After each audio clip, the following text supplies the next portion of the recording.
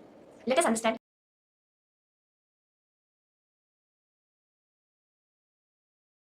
from Swamiji and get the higher powerful cognitions on tapas, the highest reality for life.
Ferociousness you need to crush your self-hatred, self-denial, self-doubt is called tapas. It can be psychological ferociousness, it can be physical ferociousness, it can be ferociousness to detoxify your system, ferociousness to break from patterns, ferociousness to break from addictions, ferociousness to manifest higher understandings, ferociousness to live the higher understandings. It can be anything. Understand? The ferociousness to crush the self-doubt, self-hatred, self-denial, to reach you are one with Paramashiva is tapas. Blessed are those who decide they are one with Paramashiva, who cognize they are one with Paramashiva, because other than him nothing else can exist. If something else can exist other than him, then he cannot exist. He is the only Purusha. There cannot be anything other than oneness. That is why it is oneness. So if you feel you exist, you are only Paramashiva. You exist only as Paramashiva. Any other identity you assume is assumption. Understand? Nothing else can exist. And nothing else exists. Kayendriya siddhi asuddhikshayat tapasaha. The technical term in the sutra is tapasaha. That is why I am going to differ with the traditional Orthodox translation. Traditional Orthodox translations say mortification as the meaning of the word tapas. I wanted to translate that word tapasaha as the practices through which your biomemory falls in tune with all-knowing, all-powerful, all-intelligent, all-compassionate Atman. Please understand. Basically, the stuff which is inside your biomemory, which is responsible for your biomemory to be alive, is Satchitananda, Sat, all-knowing, Chit, all-powerful, Ananda, always blissful. Because of all these three, always compassionate, overflowing. Basically, the stuff which is responsible for your biomemory to be alive and active is Satchitananda. But your biomemory is not completely aware of its own sweet truth, Satchitananda. So any practice makes your biomemory to understand and experience its innate nature of all-knowing, all-powerful, all-blissful is tapas. Tapasaha. I have a question regarding the Turiya state, and I know the gentleman before me, I have not experienced the Turiya state. So, as an analogy, trying to understand it, when world-class athletes, they are at the top of the game, and they say, well, I don't know what I executed. Yes. Actually, that is Tuya. Oh, that's- At least 2-3 people who experience that zone, I have even checked their biomemory, it is Tuya. Just body moves. Just body moves. I have experienced it during my Parivrajaka state. By walking.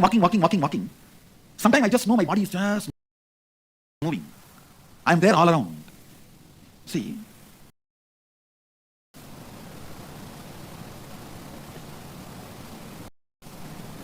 Your psychology and physiology binds your physical happening. If certain actions are performed where your psychology and physiology is made to feel tired, and they both come to the convincing understanding that I cannot stop this physical fellow, he is just going to do what he wants to do, how much ever I try to stop him, I can't. That is what I call tapas. Tiring your physiological and psychological signals and making them understand they can't dictate terms to your physical system is called tapas. Understand? Sometimes people ask me, in your Akada some sadhu stand in one leg for 25 years, keep their hands up for 40 years, do all these required? Sometimes it is required. Those actions are like a statement sent to physiological and psychological circuits. You can't dictate terms to me. Get out, move out. I'm not going to listen to you. Actually, by walking, somehow my system has sent that statement to physiological and psychological circuits. So I saw they just moved out and body is just moving. I used to walk 60 kilometers a day. 60 kilometers a day. After reaching to the place where I'm supposed to reach, I'll just sit in samadhi. I'll not fall asleep. I'll sit in samadhi. So it is possible, the extreme physical activity in a tremendous loving and caring ambience where you do not feel you are tortured, but you are on the side of the physical activity, sending a statement to one part of you makes you experience that.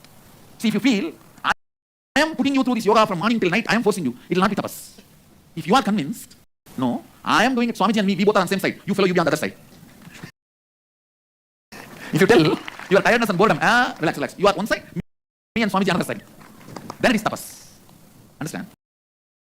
So basically, your physical part, if that takes my side, this whole program will be a tapas. Means, I'll give you a practical statement. Just do not respect your tiredness and boredom. Treat it like your spouse.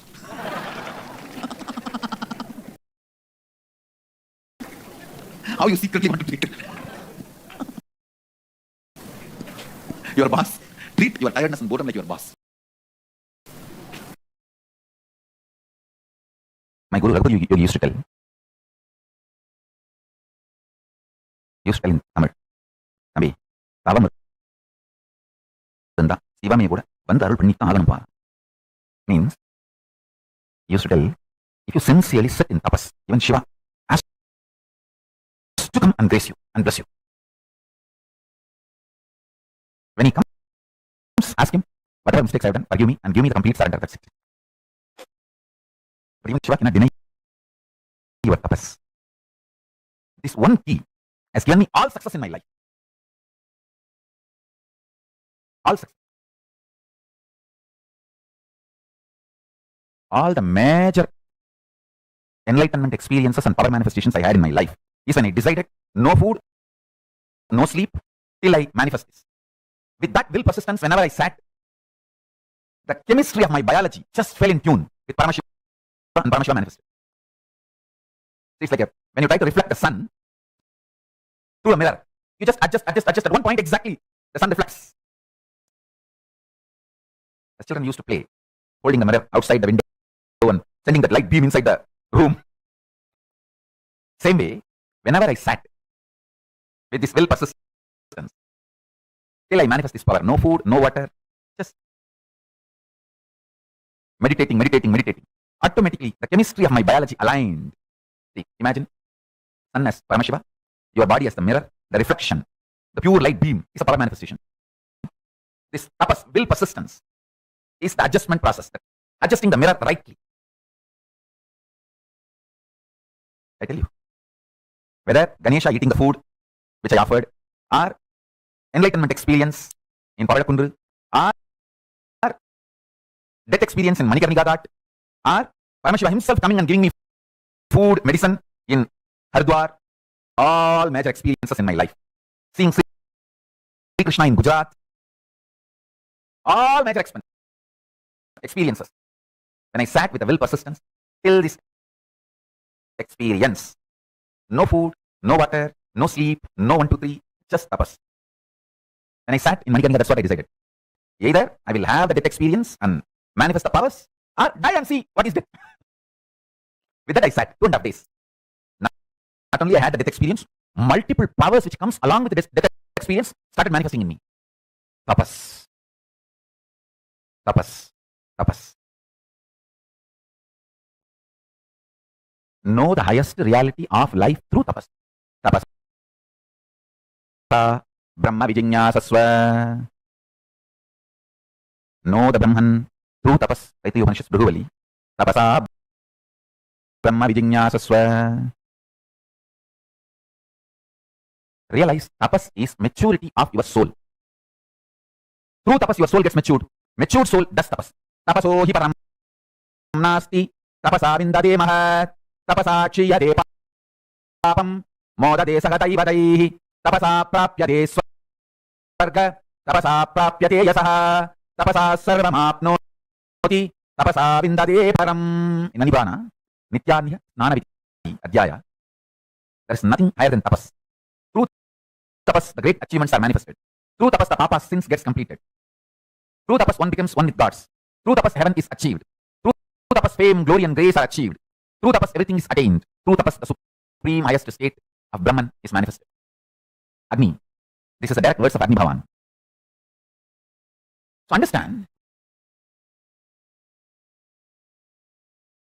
reduction in the strength of the tapas is the reason why Hindu community is facing so much of problems all over the world.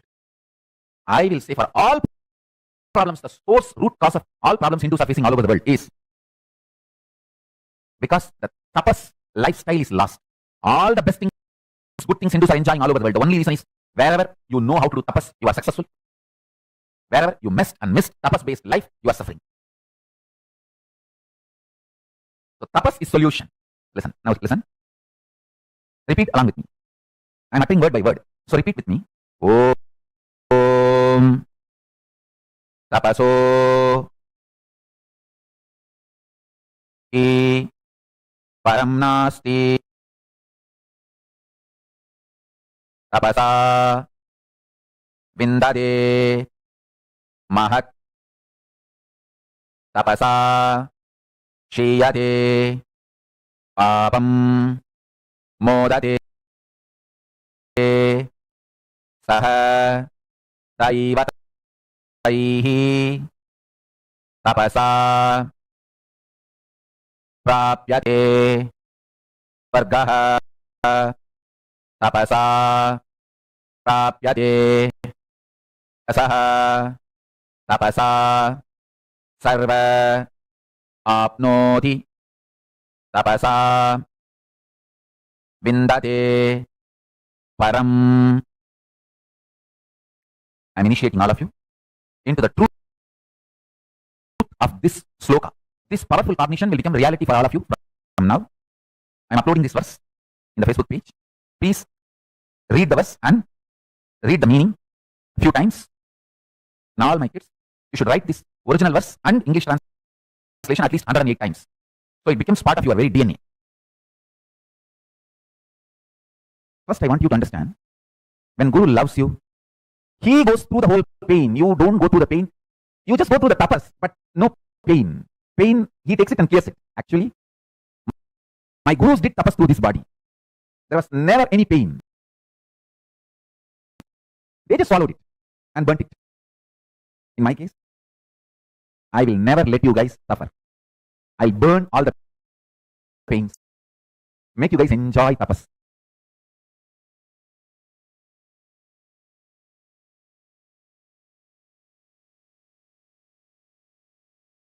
I'll just burn all the pains. It's my commitment to all of you.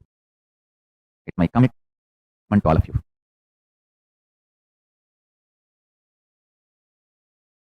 Guru does literally the tapas through your body.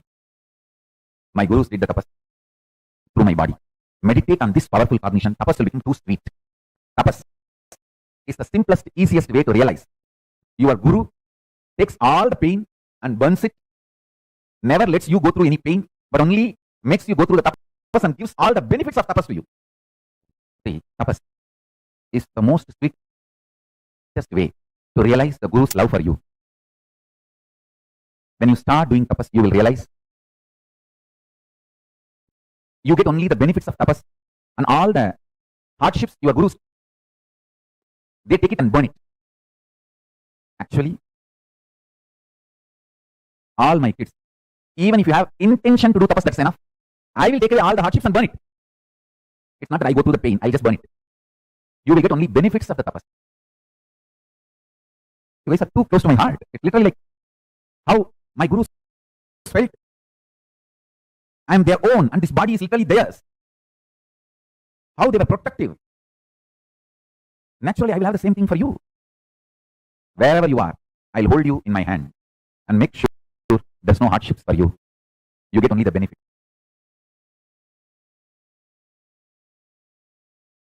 If you read, listen how I lived with Arunagiri Yogeshwara, you can literally experience the same with me.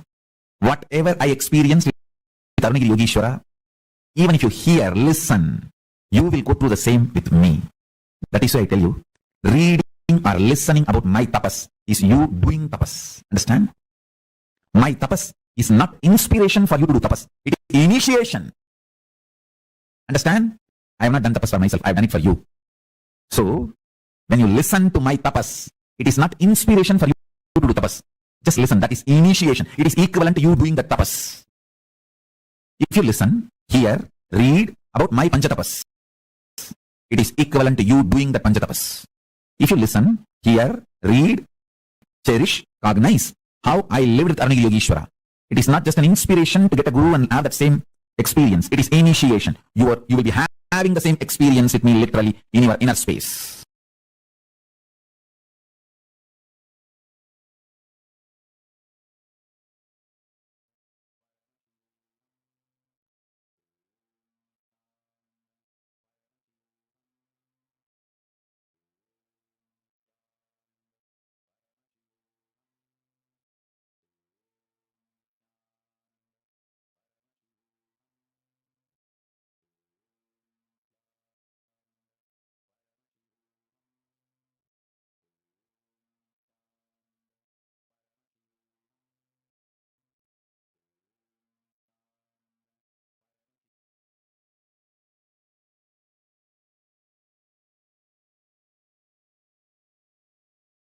The missing law for the evolution of everything in the universe. Listen. Important missing component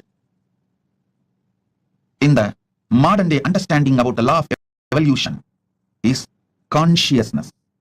Humanity needs to turn its attention towards consciousness, existence of consciousness, possibilities of consciousness, powers of consciousness. Our consciousness and its capabilities. The method to manifest our consciousness for our next level of evolution. The missing link is consciousness. All different theories of evolution, Western, Eastern, everything, has its own truths.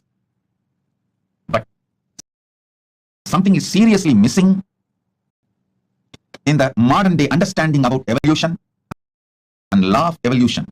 Missing law of evolution is conscious possibilities, consciousness powers.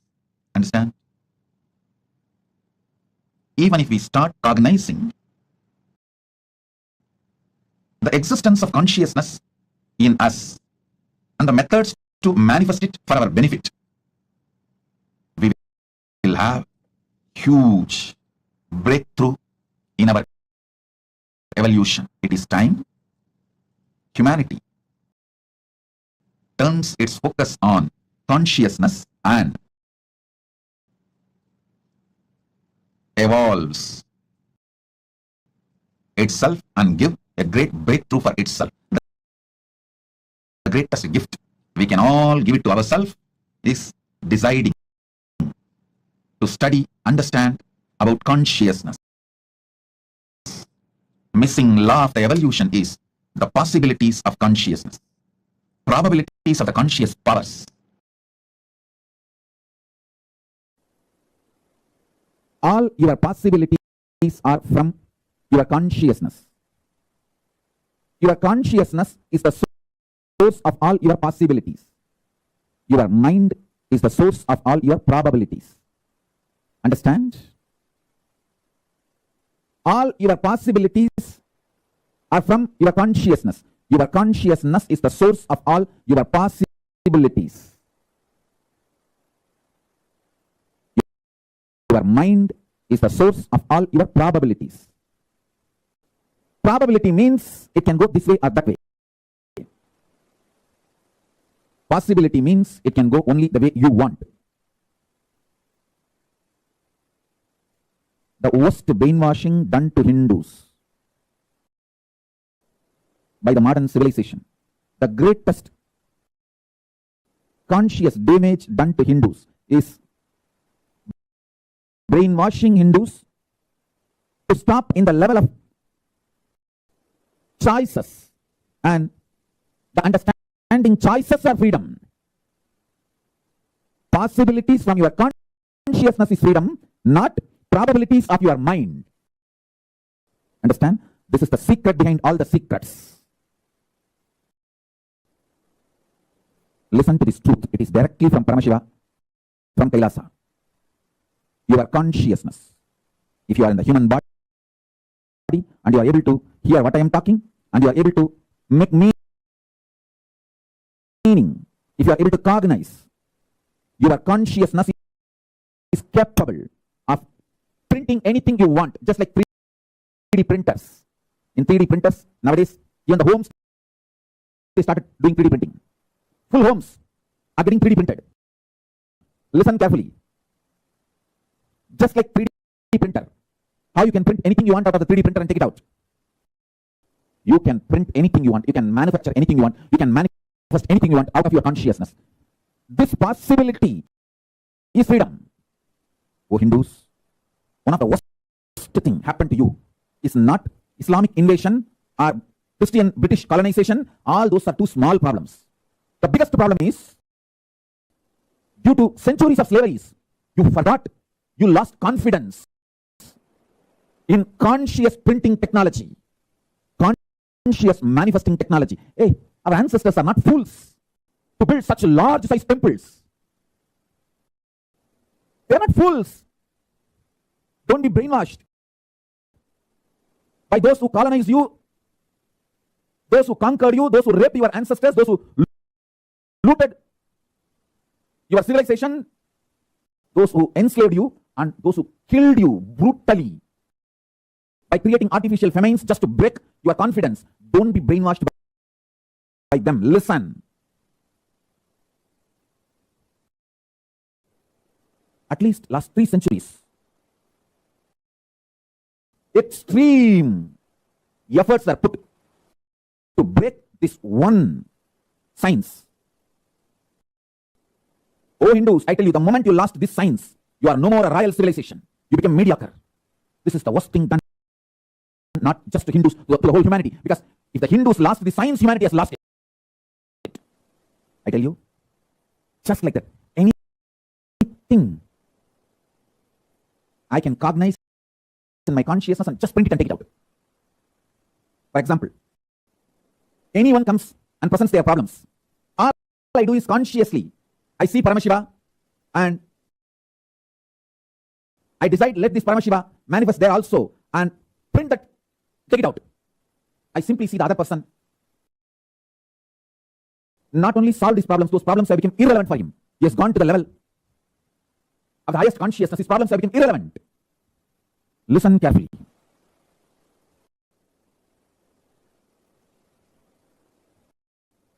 Conscious 3D printing science is true. Our temples are created to teach you this science. All possibilities can be just like that printed. out of your consciousness and taken out.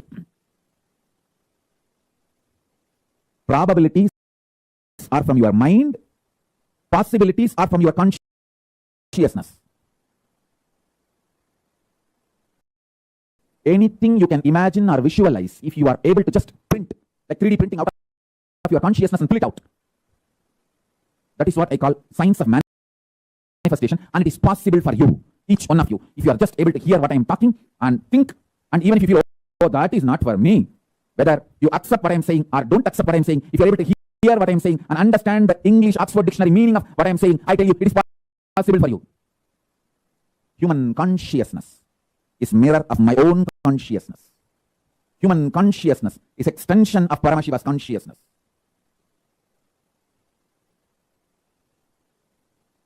Only one possibility now I am opening for you.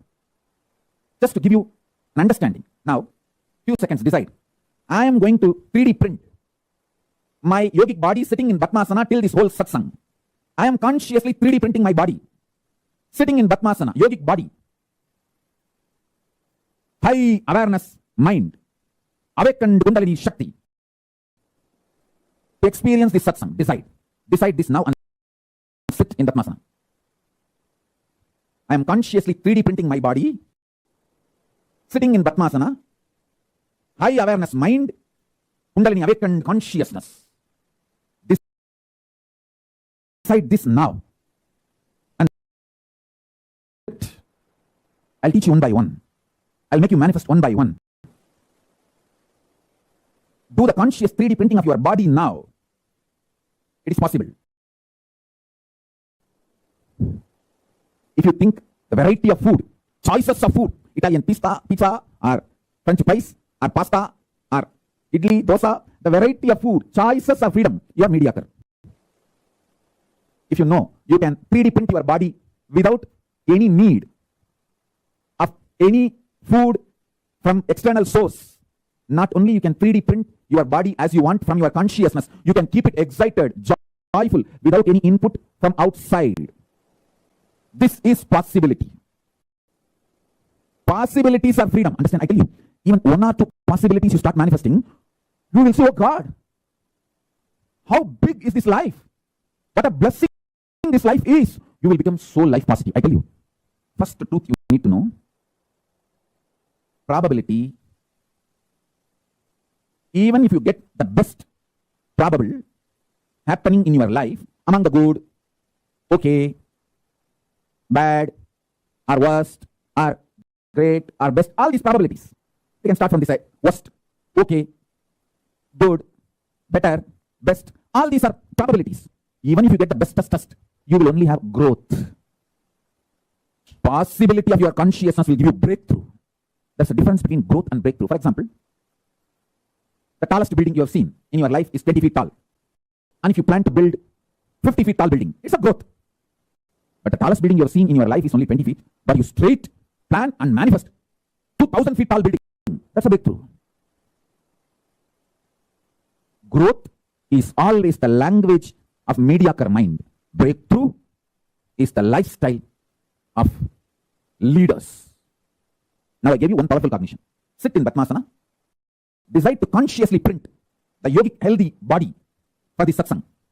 I gave you this powerful cognition. Now I am committing. I will support you to manifest. You will all manifest this powerful cognition now. Sit.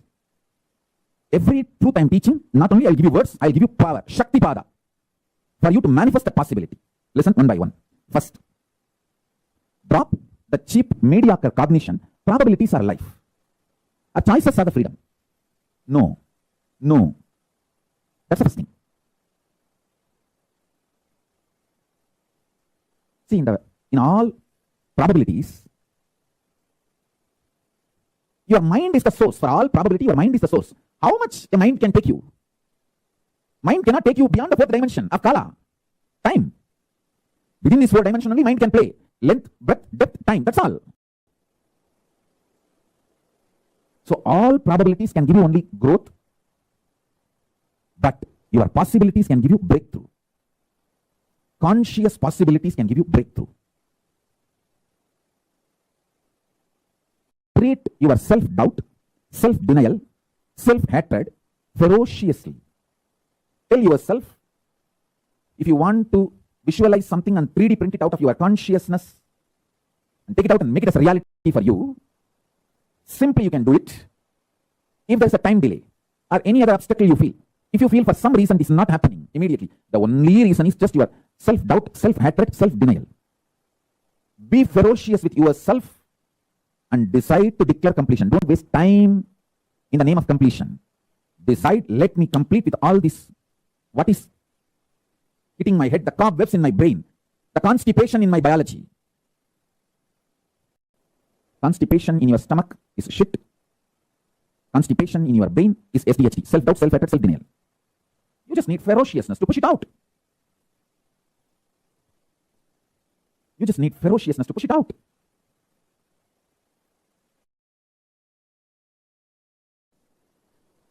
Internalizing and understanding the body you have, the mind you have, the breathing structure you have, all this are consciously 3D printed by you, will empower you with the knowledge, confidence, ability to consciously 3D print, manifest anything you want as reality.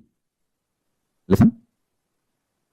Last few days in the satsang, I was talking about how human beings are capable, completely equipped to consciously 3D print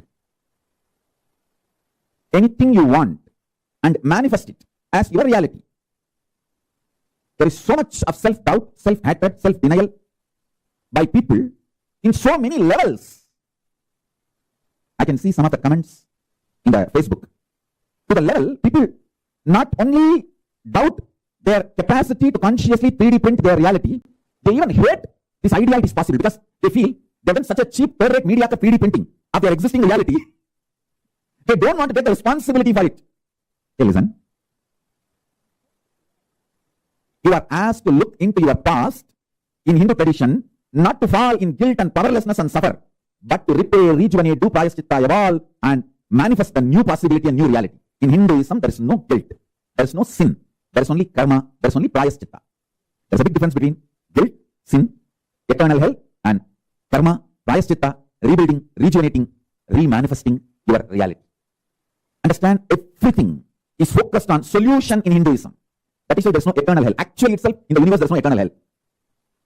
If you believe there is eternal hell, that belief is the eternal hell. Not otherwise. So listen.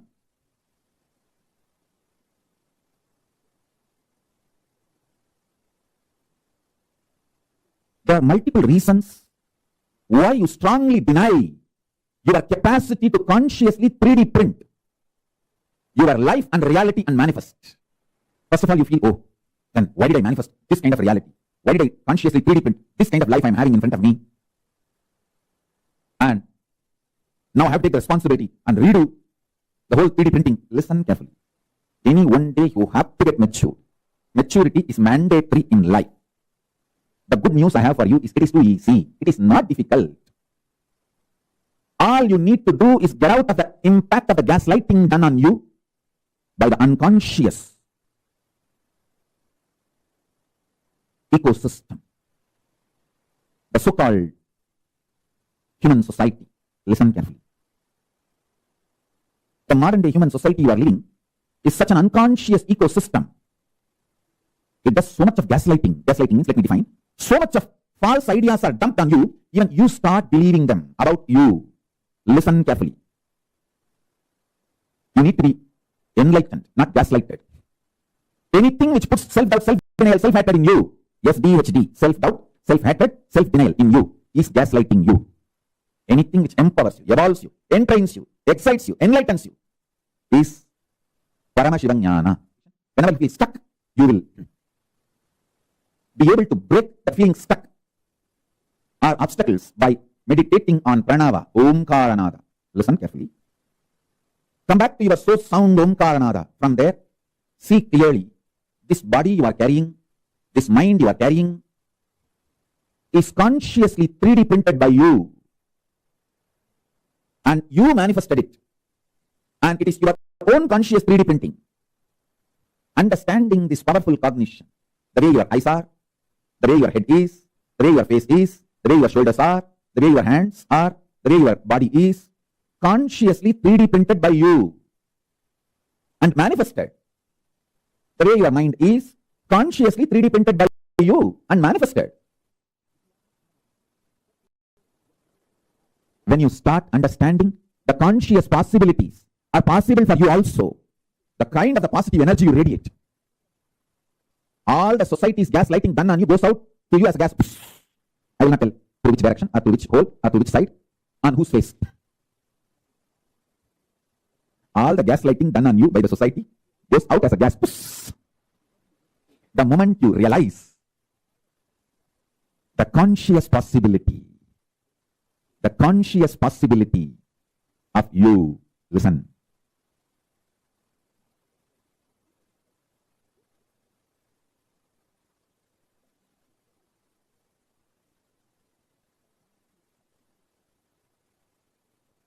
I want you to look into you.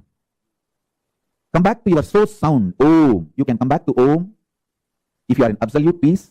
And if you try to come back to your Om source sound, you will become absolutely peaceful. From that Paramashanta peace, cognize, come to powerful conclusion, the physical structure you have, Annamaya Kosha, breathing structure you have, Pranamaya Kosha, mental structure you have, Manomaya Kosha, cognition structure you have, Vijnanamaya Kosha, conscious structure you have, Anandamaya Kosha. All these structures you are having with you now is consciously 3D printed by yourself out of your consciousness. You 3D printed all these 5 structures you have out of your consciousness and pulled it out and made it as a reality for you. Come to this powerful conclusion. Then you will understand you can reprint, reorder, rejuvenate, relive, rebuild, recreate. This confidence, this clarity, this powerful conclusion, this powerful cognition is the greatest blessing you can receive from Guru, from Paramashiva. This is the greatest blessing you can give it for yourself. Understand? Consciousness is the base material on which you experience your I-ness, your I, your existence, what you perceive as you. You experience on the foundation of consciousness.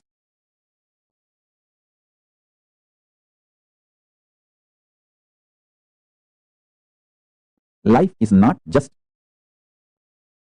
probabilities from the mind. All probabilities, good or bad, worst to best, all probabilities are mind-based, mental. I'm telling you, all probabilities are mind-based, mental.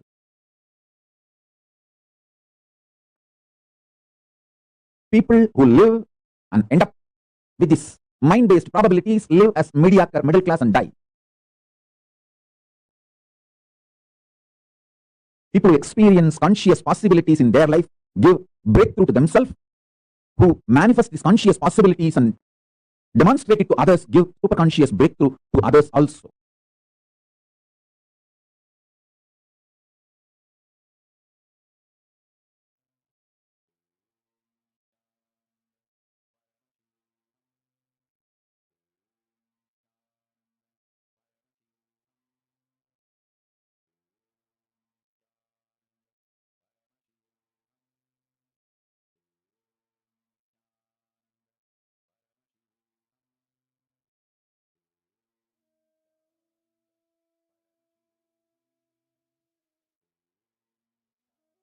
Swamiji very beautifully explained to us about what is tapas, how important is tapas, and what is the probabilities of consciousness, what is the possibilities of consciousness, how probabilities are from mind, possibilities are from consciousness. And the most important thing is to focus on manifesting more and more conscious possibilities.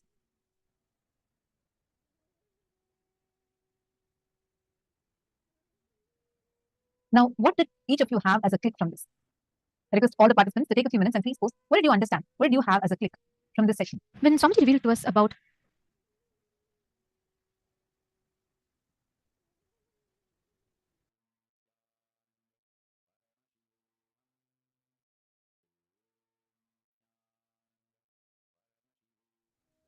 Swamiji revealed to us about superdeterminism, and also when Swamiji revealed to us about the conscious probabilities and possibilities in life, Swamiji has gifted us this exact same science. Life is neither free will It is neither that everything as you want will only happen, nor it is predetermined, nor it is that whatever is there is happening is already predetermined and you have no power to change it. Life manifests as a conscious possibility or a probability for you. Based on the space that you are in, based on the experience of the space that you establish in yourself, life manifests as that reality for you. This is the Paramasatya, this is the ultimate truth that Swamiji revealed to all of us. The future, as we call it, is completely not entirely based on the past. At the same time, it's not entirely based on your free will. It is based on how you experience the reality at this moment, from what space, your response to the situation, and it is based on the super determinism, your ability to respond to life from the space of completion. That's what Swamiji was revealing to us about self-doubt, self-hatred, and self-denial, how all the decisions taken through self-doubt, self-hatred, and self-denial versus you experiencing the space of completion will have a difference or an impact in the way you click. Can I request each of you to post your clicks? What did you understand? Whatever you understood, whatever you clicked with, I request all of you to please share that. Please post it. Take a few minutes.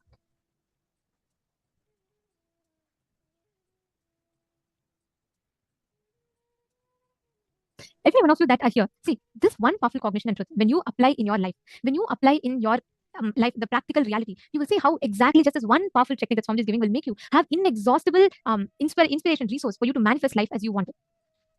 If you just look back into your life and identify all the places wherever you experience the self-doubt, self-hatred, self-denial taking over you, making the decisions in life, then you will notice how all the things you may think, oh, it's all predetermined, but it is not predetermined. Every action that you take is based on how you experience that the space of completion or incompletion inside of you. There's a very beautiful story whenever somebody tells about this, right? Whenever somebody tells about how life is not predetermined or it is not based on free will, it is super determinism. I always remember this one story that Swamiji had told in one of the satsangs.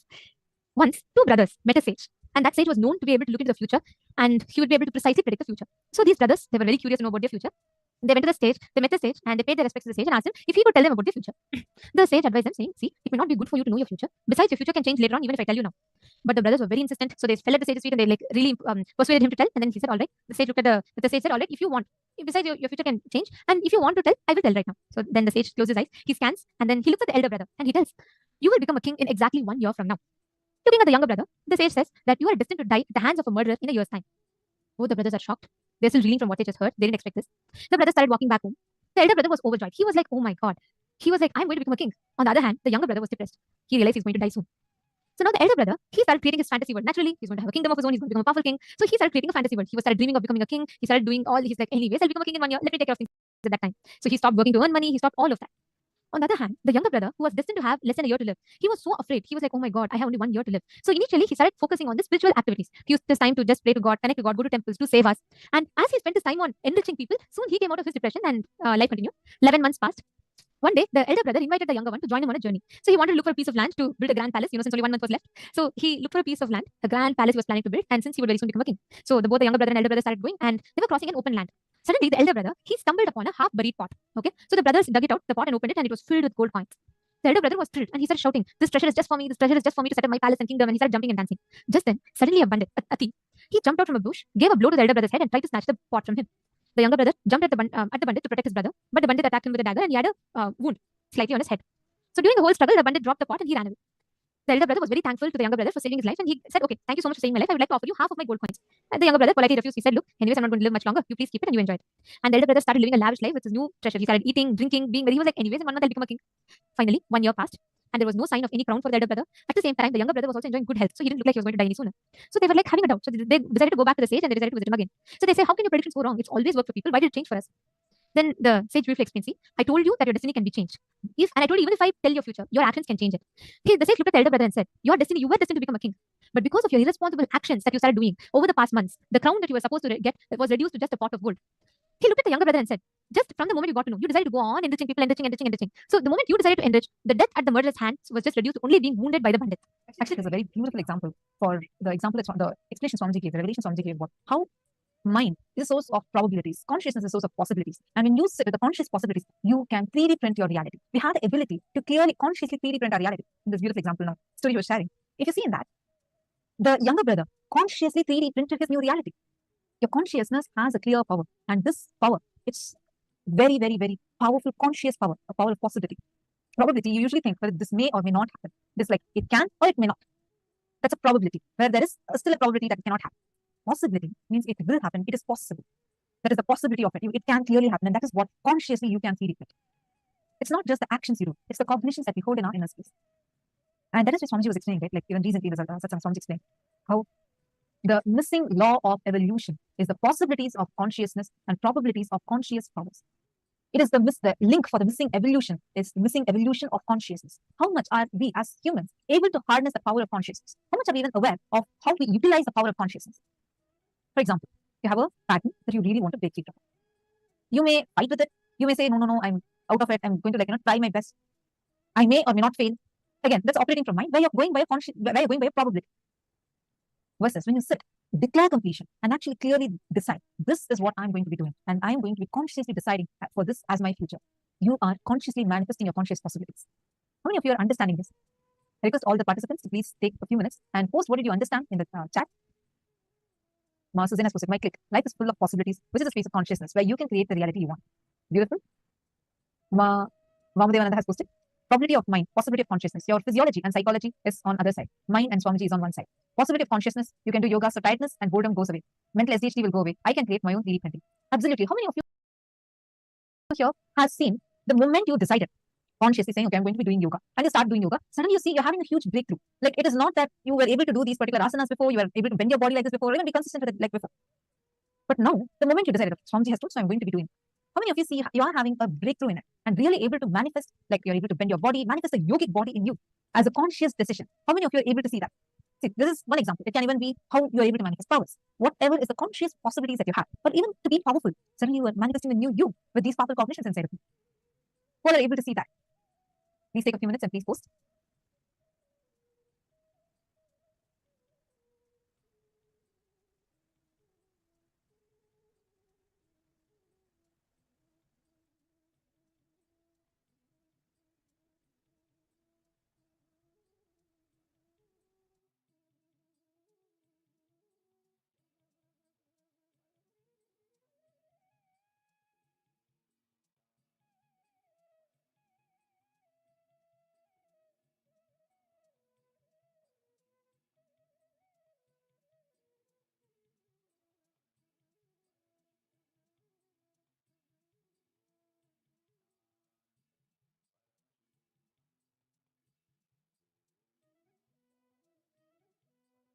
All your possibilities are from your consciousness. Your consciousness is a source of all possibilities.